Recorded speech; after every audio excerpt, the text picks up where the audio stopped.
All right, Shaban, Sir Earl, coming to you once again with my It's My World One podcast. Tonight is Sunday evening. I know a lot of people are doing whatever it is that a lot of people do. I guess for me, work. It's just not enough minutes in a day. So instead of Monday morning, um, she is off doing something. So with a daughter, so I told her to drop me off at work where I can, my happy place where I can get some stuff done and try to get ahead of the game. I know it never happens, but it's at least worth a try. So it's tonight is Sunday night. It's about 5:35, which is good. I'm getting up a day early, so once I get done with this, I have a lot of other stuff I got to do in terms of work for the club, scheduling, budgeting, outlook for the week, different things like that. So, got a lot coming up this week. I wanted to talk a little bit about uh, this podcast I did last week where I was talking about the halftime show of the Super Bowl and how I felt a couple of artists uh, looked horrible. They looked like shit, and they should not have been before millions of people. If they were my client or my train or my well, they were my training client, or in some capacity, we got to do a better job than that. I don't know. Why Dr. Dre looked in pretty good physical shape, and I'm familiar. I know his trainer a little bit, and I know he would not have let Dre come out on stage looking like 50 Cent. That looks bad on the trainer's work if you have one. So, but one thing I learned: do not fucking talk about Mary J. Blige. There's so many women. I had one client talking about, oh, well, she was just thick. No, she was just fat. I guess the new word for fat is thick, voluptuous, juicy, uh, whatever they call it. At the end of the day, it's still fat, okay? She had a nice dress that covered up a lot of what she was lacking. Um, and that was all. She get an A from me for a good disguise. Um, and even with that, as a trainer, you can see right through it. But I got a lot of feedback, a lot of emails, and a lot of people walking up to me, telling me to my face, like, "Hey, get off Mary." Um, hey, it's my opinion. Everybody got their own opinion. You want to express your opinion, get a goddamn podcast, I guess. But I thought she looked horrible. She already is lacking in other skills, but people love Mary J. Blige. I found out. I like some of her songs, but all in all, as a trainer, I had to be honest, and I just think she looked like crap. But she probably look at me and think whatever she think. I'm quite sure my opinion doesn't alter her bank account in one way or another. Okay, it's just my opinion, but I wanted to share that because I got a lot of probably more than any other podcast I've ever done. I got a lot of feedback and emails, and people was pissed. That I said that. I didn't know that that many damn people was listening, but they sure expressed their opinion. So anyway, I just wanted to say that the subject that I wanted to cover today on this podcast is one of the things that kind of I've been thinking about a little bit lately. We seem to be in a certain era. Like everybody wants to label themselves as a trainer or a coach or something when they don't have the slightest freaking idea what they're talking about. Um, we have a couple of clients. My belief is as a trainer, You have to walk the walk. You can't just talk the talk. And I see people who they're wellness coaches. They look like shit and they eat like shit. But yet they call themselves able to offer advice. Well, if your advice was so great, then why don't you follow it yourself? Um, the reason that people have trouble getting in shape is habits.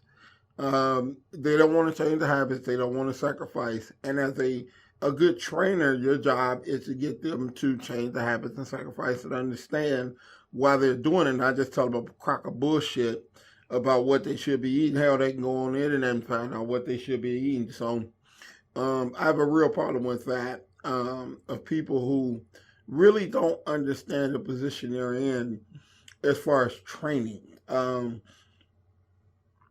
one of the other things that I've noticed that I wanted to talk about, that's not actually what I want to talk about. I've covered that subject before. I wanted to talk about, because it's an aspiration of mine. It's something that I listen to at least an hour to an hour and a half every day along my habits and rituals that I practice every day. And that's motivational speaking. And I'm quite sure a lot of people, I read different quotes and crap that they put on social media. A lot of it is they read it, it sounds good. They try to repeat it, but you're not living it. It's not from the heart. The one problem that I have with a lot of motivational speakers, I think probably the greatest one out there to me, and it's just my opinion, I've seen and listened to, is not too many of them that you can't name that I have not listened to or read upon or something like that, because like I said, it's an aspiration of mine to be able to learn what it takes. I'm learning a lot within this industry of personal training. This is people's biggest weakness is physical. It's their biggest weakness, nutritional. So as I learn every day when I come to work how to affect those areas, it gives me an insight into people and what makes people tick. When you talk about motivational speakers, most of them don't even practice what they preach. They preach, but they don't practice it. If you did, you would be fat and out of shape, and you'd have discipline about every aspect of your life, not just what I'm talking about. And I consider motivation is a temporary emotion. Motivation gets you started. And you have a lot of so-called motivational speakers who, in itself, the title is to get you started.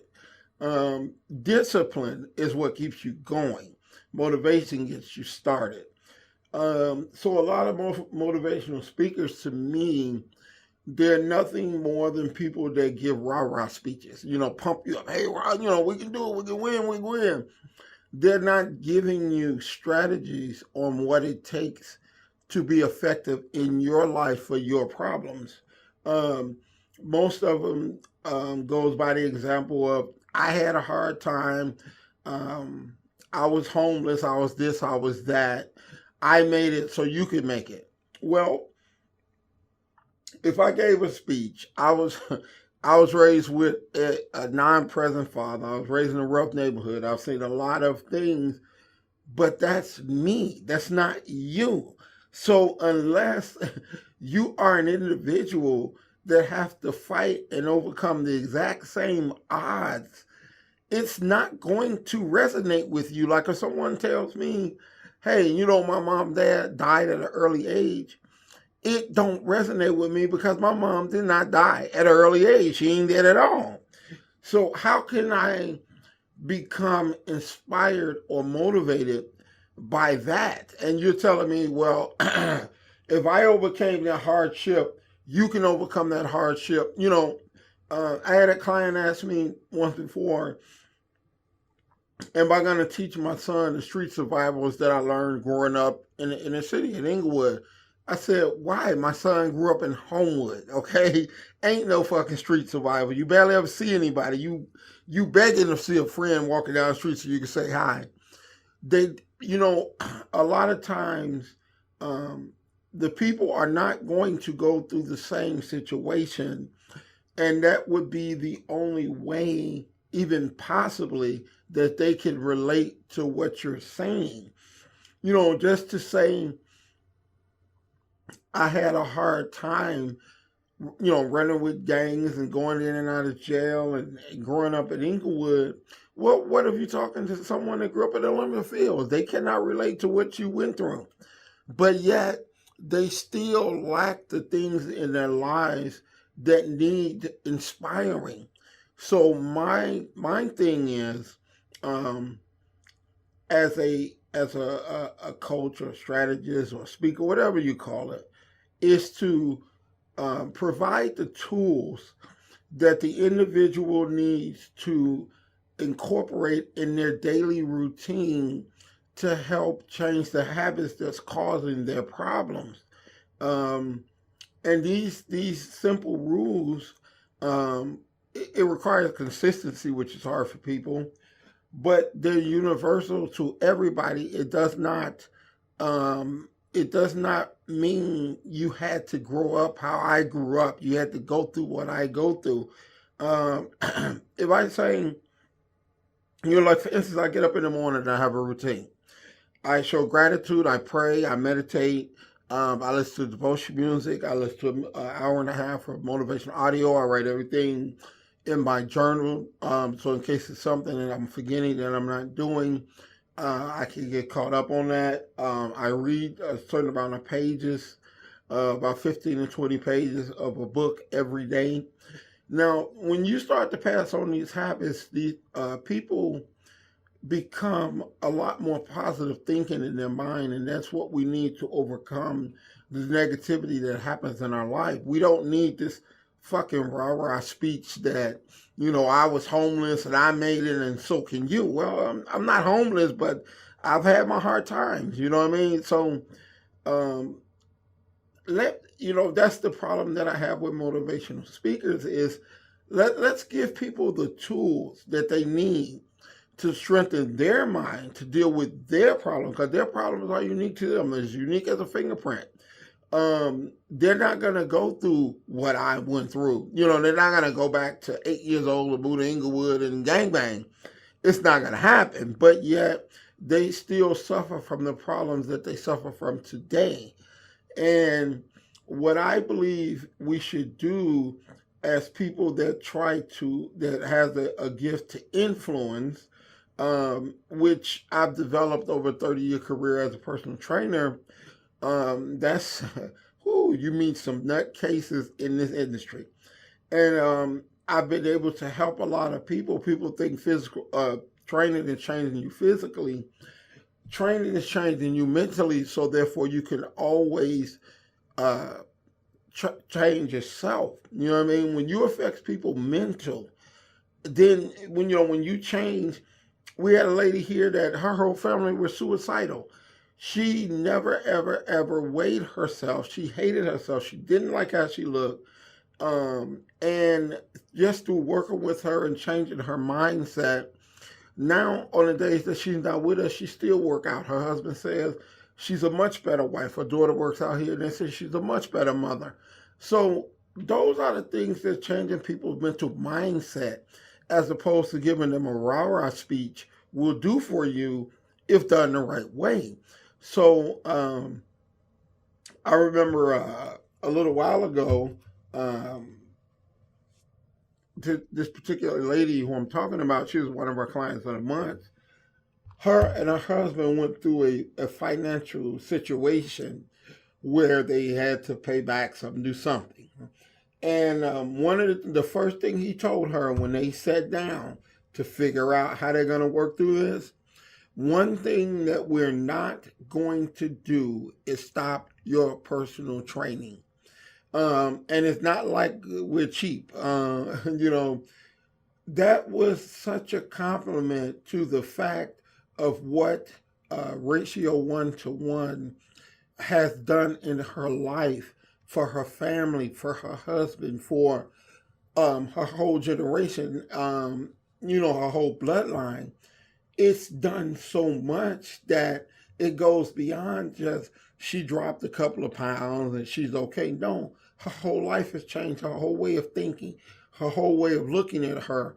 All those things have changed because we affected her mentally, and we challenged all. Usually it's all having a low self-esteem, and when you can get that the person to have a higher self-esteem, look at themselves in the mirror, love what they see mentally and physically, you're winning something. And that's part of the reason why I affect one client at a time, and I've done it a long time.